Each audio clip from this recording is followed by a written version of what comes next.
Hi everybody. I'd like first of all to send you sunniest greetings from Recife, capital of Pernambuco State, northeastern Brazil. Because that's where I am right now. I'm using one of the rooms in which the ABBA board meets. It is an honor for me to be talking to you and being able to share a few minutes of the exciting work you'll be doing at this workshop in this congenial, inspiring teachers college at Columbia University.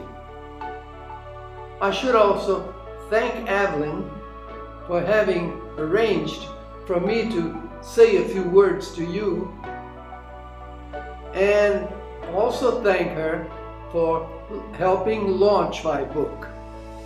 I'm right here with you, spiritually, electronically, and I'd like to tell you how I've started probing dignity.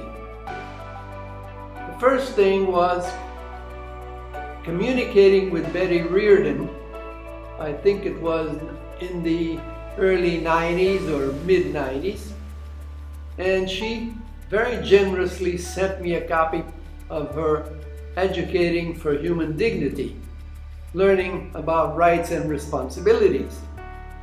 And that book caused a very, very big impact on me. I was then interested in human rights, having had contacts with friends at UNESCO, but I hadn't had any formal exposure to dignity. So her book was really a landmark in my work, in the work which was to develop and become multidimensional analysis or study of dignity. Another thing was communicating with Evelyn. As soon as I learned about the creation of a Human Dignity and Humiliation Studies Network, I started communicating with the founder, Evelyn. And she would reply, and she would encourage me, and I kept feeding her almost weekly rhyme reflections on how I perceive dignity and its role in a world very much in need of dignity for overcoming humiliation.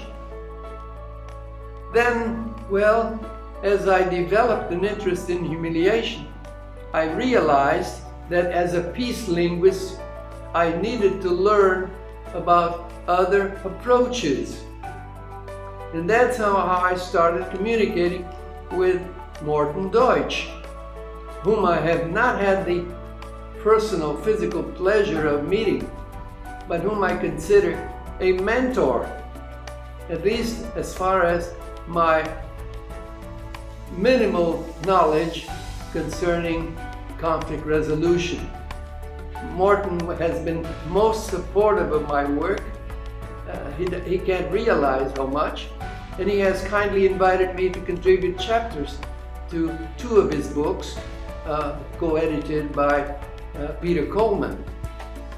Now, I would also point out that there is someone in the Human Dignity and Humiliation Studies Network whom I owe a lot, and that is Uli Spalthoff, the current editor, the current publisher of Dignity Press, for having so patiently, so generously collected, organized, and turned into a coherent and cohesive text my rhyme reflections on dignity.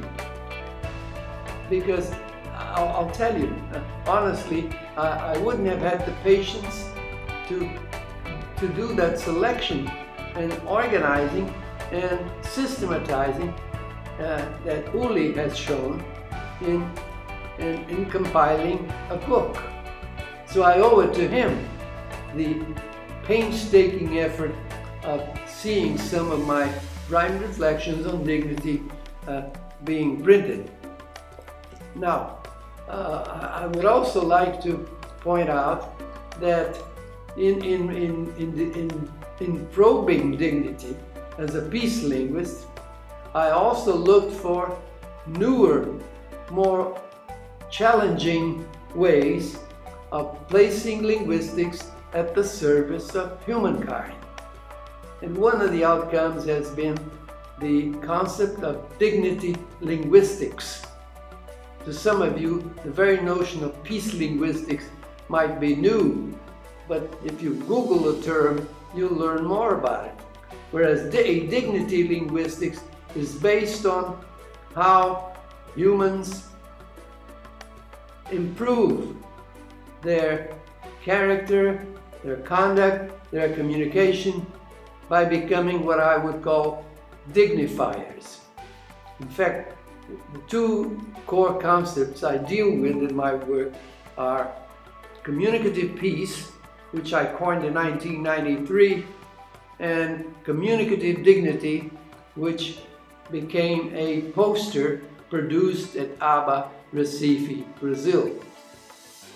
On my long list of thanks, of appreciation, I would also like to include Linda Hartley for having so generously encouraged me to pursue especially my work, especially in relating relationships and dignity, and her support has been very much significant to me.